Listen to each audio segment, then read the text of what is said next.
नहीं होता, पैसों का होता है, नहीं तालियों का भी होता है। बजा दो यार। Thank you, thank you.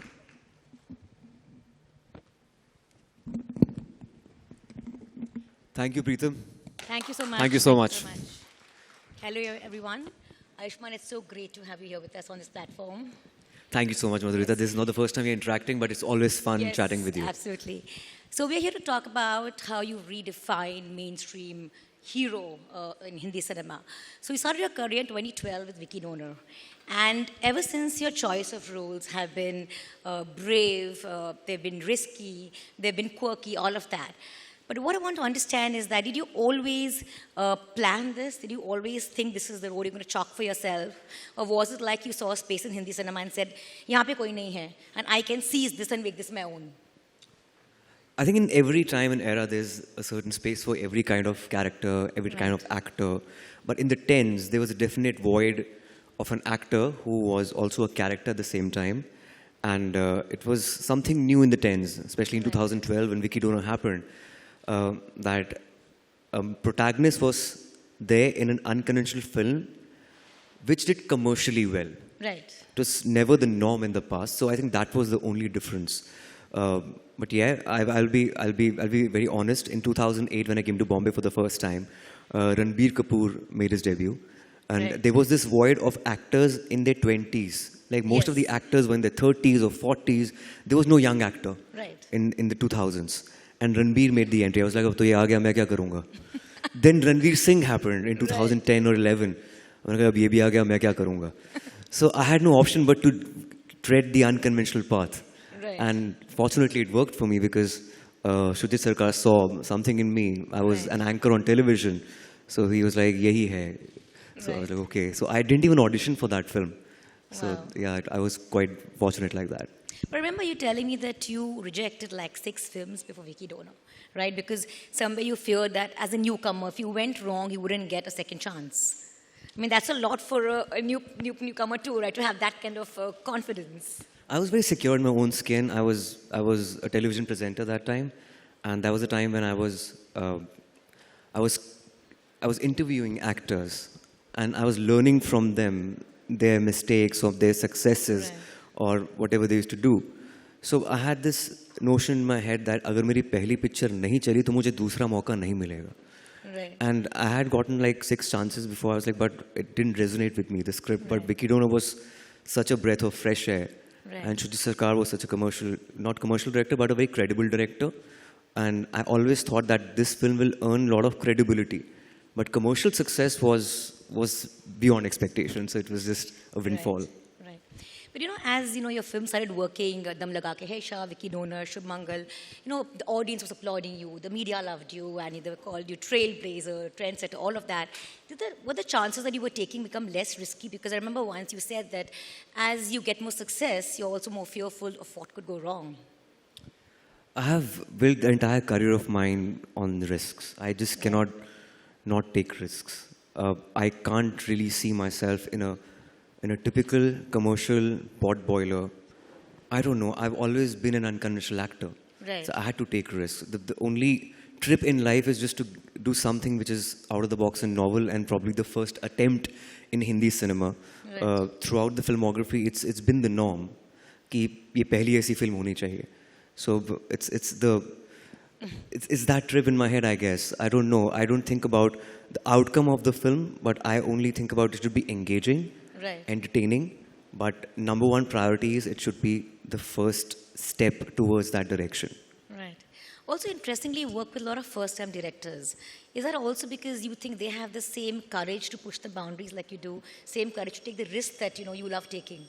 Yeah, most of my films are with first-time directors. Even last 2, Dr. G and Action Hero, first-time directors. I don't know. I really think that the kind of risk-taking capability of a first-time director is far more than a seasoned one. And the kind of scripts that I get, by default, they are with the first-time directors. So I don't know. It's also I think about the budgeting of the film. My films are not like mounted at 100 crore scale or something like that. So the success of the film depends on the budget. So they're always within a budget, and it's easy to do the budget with the first-time director also. So it's just more practical. So it all works out Already that the script, the subject is novel and it's risky, as I say, out of syllabus for Bollywood. So it has to be in a certain budget. So it just works out well. So, you know, there was a stage you reached, Ayushmann, where you had back-to-back, like a series of 6, 7, like hits, right? And, you know, I can't say you made a niche for yourself. It's a small word. I would say it's like you were a genre. You made a genre for yourself. That's fascinating and rare. So, firstly, I want to ask you, was that very flattering? And secondly, did you at some point feel there was a lot of onus on you to constantly deliver films in that genre? And, you know, you became like the face of changing cinema. And it comes with a lot of pressure, too. I never thought like that. Probably it's a default setting. It's by default, I think, not by design purely. I just focus on one film at a time. That this film should be of a certain space and, you know, should engage the audience in a certain way or maybe give some intrigue. And I know there were back-to-back 7, 8 commercial successes. Right. All were unconventional. But I never thought that I'll be making a genre for myself, like it would be called an Ayushmann Khurrana genre. It's too much to think about. I just take one film at a time. I was doing my own thing. That's it. Right, yeah. But you were the face of changing cinema. Were you like really proud of the change you brought about in our cinema with that? Like, because after, you know, the Ayushmann wave happened, filmmakers realized that you don't always need tentpole films. You don't need large-scale budgets. You could have a star like Ayushmann and a great story and work on the content and deliver such great cinema. I think this conspiracy theory is changing every film after pandemic. Like initially, people were thinking only big ticket films will work. Then they were thinking, no, now Kantara has also happened. And then Drishyam 2 happened. Then we're thinking only franchises will work after Bhool Bhulaiyaa 2 and Drishyam 2. But I think if you go out there to make an engaging film which appeals to a larger segment of audiences, I think you are home. So we're all in that self-discovery phase after pandemic. And I think if it's made within budget and released at a good time and space, I think it'll have its own share. Yeah. So when you said you set your mind to break the mold, you know, we've grown up on a certain kind of hero who looks a certain type, walks a certain way, speaks a certain way, right? You were nothing like that, and you broke the boundaries, and you are where you are today. But was there any fear of perception, because it was a huge perception to break, right? Yeah, I think, again, I'll go back to my first answer where I had to just use my own space, and there was a certain void of that kind of a protagonist who was not larger than life, who was real, who was imperfect at the same time. And I made that route mine. So it's the timing. Yeah, I seized it maybe. So even moving forward, I'm not really obsessed with my own character. I'm just obsessed with the stories. As a whole, I may not be the main driver of the story. The characters around me are also very, very strong. Be it somebody like Jaideep Alav, an action hero, or Rajkumar Rao in Bareli Ki Barfi, Gajraj Rao in Badhai Ho, Bhumi Pednekar in Dam Laga Ke Aisha, Tabu in Andhadhun, Neena Gupta also in Badhai Ho. So it's well rounded, not just about you. Exactly. It's about the story. So absolutely. I think stories excite me. Right. But if you look back, you have so many memorable characters. Any one that you would like to revisit or relook at or rewrite if you had to? Or do it differently? I don't think I can do anything differently. I have like no regrets or nothing. I just move on very quickly. I'm very detached as an actor, which is very important to be detached, because if you're doing 3 films a year and you're attached to your character, you just can't. It's too much of a baggage. I was shooting Andhadhun and Badhai Ho simultaneously. Right. 2 different films, 2 different genres. A guy next door in Delhi and probably a warped musician in Pune. So I think there were 2 different characters, and it was not easy if you are taking that character home. So it's very important to be detached. But is any one role that stands out where you've been really consumed by it? I think Ayan Ranjan in Article 15. That's the only film which has a certain dark tonality out of all my films. Right. I think that was something new to me. I was introduced fresh to casteism, and that was something which was really affected me at a personal level. And I think that throughout the shoot of Article 15, I was not in my regular chirpy self. Right. Because it was too much. And I think I'm glad I was introduced to that world and to that realm, and I'm glad it was also a first induction for the audiences, Hindi cinema goers in a commercial space on casteism. Right. And moving forward, of course, there'll be, there'll be more representation, not in terms of just the films, but also the actors and the directors and technicians. Right. Remember you telling me that, in that film you were out of your skin, right? So when you do a film like that, which is not close to your core, does that make you more nervous? Are there any moments of insecurity, like, can I pull this off? Always. I think when you are, when you have lived in experience of a character, it becomes easier. Right. Andhadhun and Article 15, these were the two films which I had no lived in experience. So you put in more homework or extra work, and there's certain method to it. But I used to be a method actor in college when I used to do theatre. Right. But over the years when I started anchoring, did radio, journalism, I started believing in my gut and intuition. I started reacting more than acting. It really depends on the actor who's in front of you. So you just can't over-prepare. But certain films, yes, like Anek or Article 15, Andhadhun. Action hero also to some extent, because that was like my first in action and in that world. I'm not that person at all. Right. So, yeah. So I do want to talk about action hero because, you've always spoken about how you've grown up on like larger-than-life cinema, and you love that kind of cinema. But last year was the first time we saw you do an all-out action film. And it's interesting because even that was kind of anti-casting, because they cast you because you were not the quintessential action hero. So somewhere the quirk never leaves a package, it never leaves you, right? You come with that package always in whatever you do. What I've learned from the pandemic is that I may not do taboo subjects on celluloid. If it's relatable, it has to be quirky for sure. An action hero, as I said, I'm not really obsessed by making myself look different on screen, on celluloid, but it has to be a different story for people. Right. Yeah. An action hero was relatable, it was topical, it was me versus them, whatever happened, boycott, #boycott Bollywood in the past couple of years, everything was there in that film. It was a masala film. Yeah, it was. Yeah, so it was very different. It was very exciting for me, I think. Yeah. But was it also a step in a direction for you to, for a while at least, move away from, the social dramas you've been doing? Because that wasn't really, that was like an all-out masala film. Of course it was. That's why it required a lot of homework. While I was shooting for Dr. G, I was preparing for Action Hero. I was taking MMA training and everything. Right. And since I'm not that person who's... Action hero, I think the star in the film, Manav, is very self-obsessed. He's arrogant also at the same time. And he goes beyond self-awareness. So that was not me. So it required a lot of homework. And it was a welcome change for me. But even now, if I get a social comedy, which is fresh and which is entertaining, I'll just go for it. Right. And you've got Dream Girl 2 coming up. Yeah. Yes, but that's again a very completely in the again, zone, right?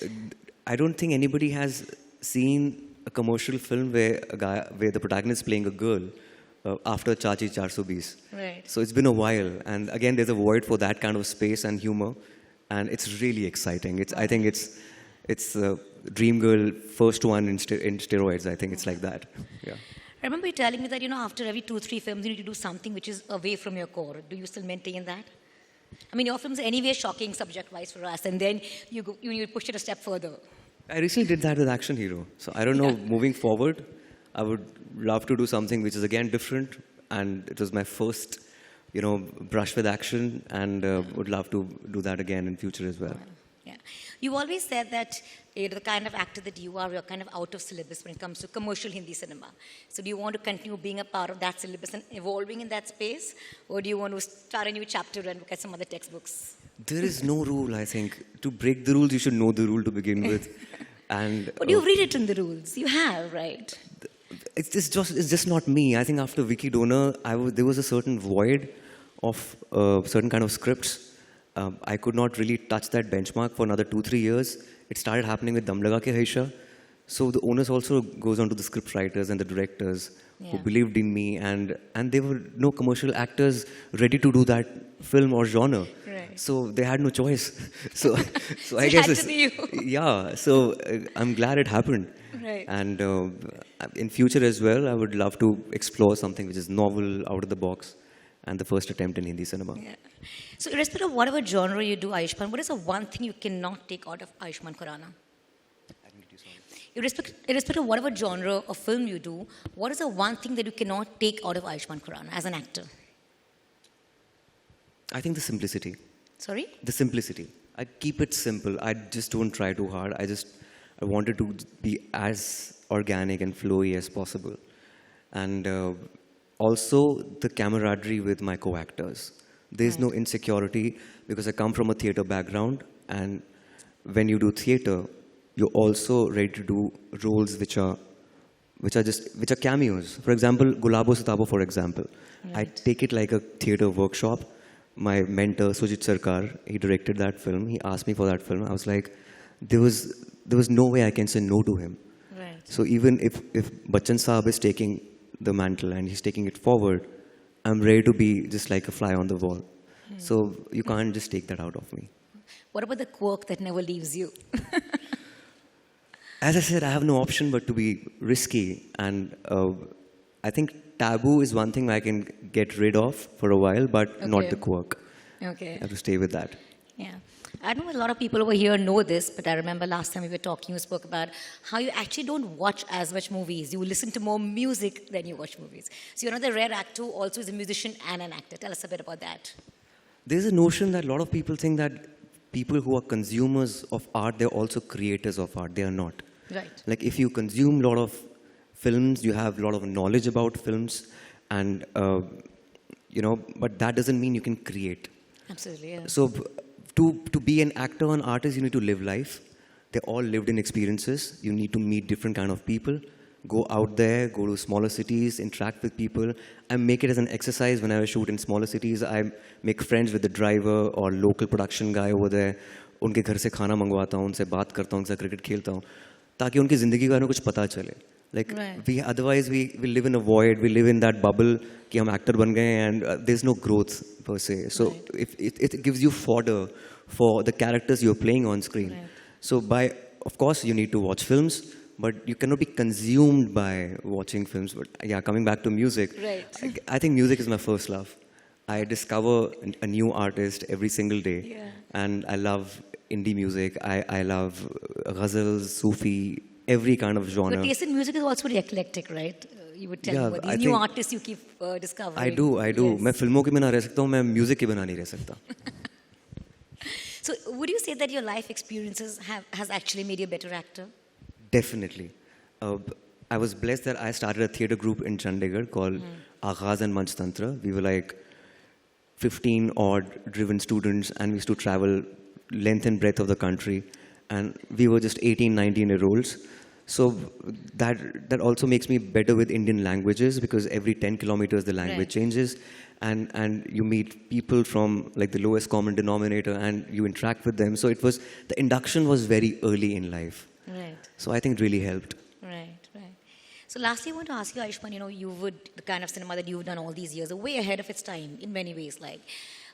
And you are one person, I don't think mediums matter for you, because you started in radio, and here you are today, a big star on the Indian screen. Are you fascinated by the OTT medium, by the digital medium? And does that draw your interest? I think it's a renaissance. It's a huge revolution, not the...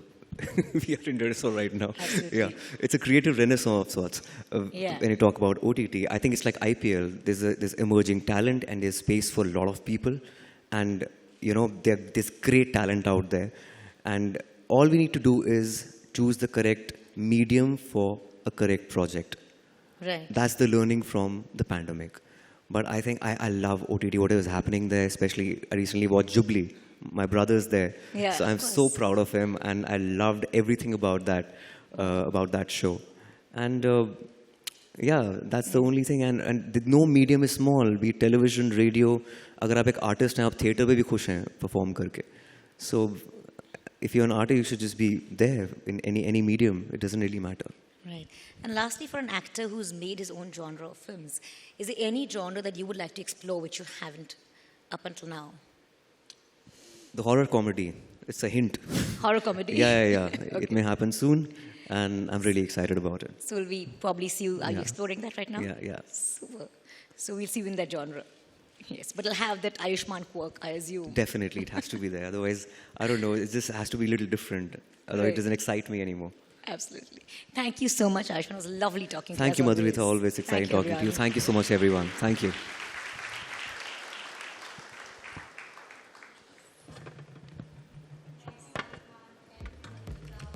It's the lunch time now, but I would request you all to quickly finish your lunch and come back. We've got some amazing sessions happening in the same ballroom. Thank you.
Summarizing the 404 pages that we've put out for you in the report. It is free from download from ey.com/in, so please feel free to take your copy from there.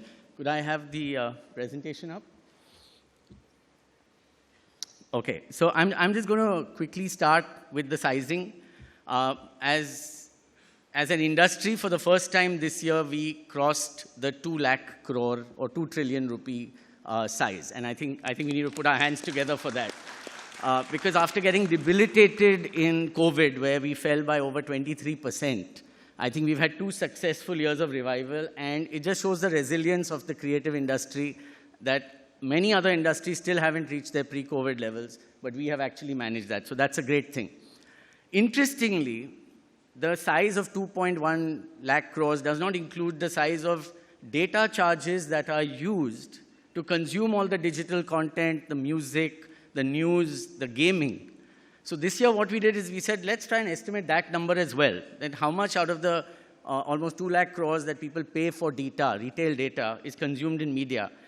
We found that number to be 90,000 crores, right? So now if I add that on to the 2.1 lakh crores, we're talking about a 3 lakh crore industry, which really puts us out there as a genuinely sizable industry contributing significantly to the GDP. And I think that's a very interesting take that we're seeing right now. Advertising also for the first time crossed 1 lakh crores in the country. But look at the breakup. Almost 48% was digital. Digital today is a 50,000 crore advertising market. This includes about 18 to 20,000 crores, which small and medium businesses are spending on the platforms like search and social and OTT. And I think that itself is a huge struggle. So today, if you look at it, digital advertising is larger than both television and print advertising together. And that itself is a big change that we've seen. I actually feel that, this year we are like on the tipping point. We've got an industry, which if I include the data charges I was talking about, almost 50% of the industry is now digital. And we are amongst one of 7 or 8 large economies in the world which have reached that level today. A large part because of good data prices, a large part because of just an insane creator ecosystem, creating lots and lots of content, both short, medium, and long form. And I think that itself is going to drive the next 5 years. I have no doubt in my mind we're going to grow very, very healthy over the next few years with the digital revolution that we are witnessing in media. And that shows, if you look at it, those vertical bars really represent the amount, the absolute growth in numbers that you see. Now, we grew about 35,000 crores last year in absolute numbers. 48% of that was new media, which is digital, short video, and online gaming. Almost half the growth came from new media, and 40% came from sectors which had been hurt very badly by COVID. Everything outside the house, whether it was cinemas, or whether it was events, or whether it was out-of-home advertising. All of those resurged back with great vigor. So everyone who's saying traditional is not happening is not true, because the traditional media also grew. All except television, where advertising grew, but distribution did not grow. But every other medium actually ended up growing. So again, showing a very, very healthy sign in the economy. And where are we headed? We are still going to grow at a CAGR of at least 10.5% for the next 3 years, all the way to 2.8 trillion, 2.8 lakh crores, right? And again, it's going to be driven by new media. It's going to be driven also by television, but every single segment, I think, is headed for growth. Again, a very, very healthy sign that you are actually seeing. Of course, 2/3 almost of that growth will be driven by digital and new media, and 1/3 by traditional media. So where does television, everyone's asking me, where's television going, right? Is it the deathbed of television? Absolutely not, right? And I'm going to take you through very interesting things that are happening. We're seeing an increase in cord cutters. There are about 2 million cord cutters today, which will probably go to about 10 million cord cutters households by 2025. But also free TV is growing. So it's about 45 million homes today, growing to about 50 million homes by 2025. What will come down, however, is pay TV, which will come down by a few million. It's already lost about 10 million homes over the last 2-3 years. It'll lose maybe 4 or 5 million homes more. But at the end of the day, we still will have 140 million TV dark homes in this country. And if I can see a bigger opportunity for the government to come with private and do something about it, I can't see that. I think it's just aching for a good PPP model to come out, and let's see how we can televise or digitize the balance 150 million homes of this country. So again, there is a huge opportunity. Overall, television, large screen viewing will increase. It will not come down.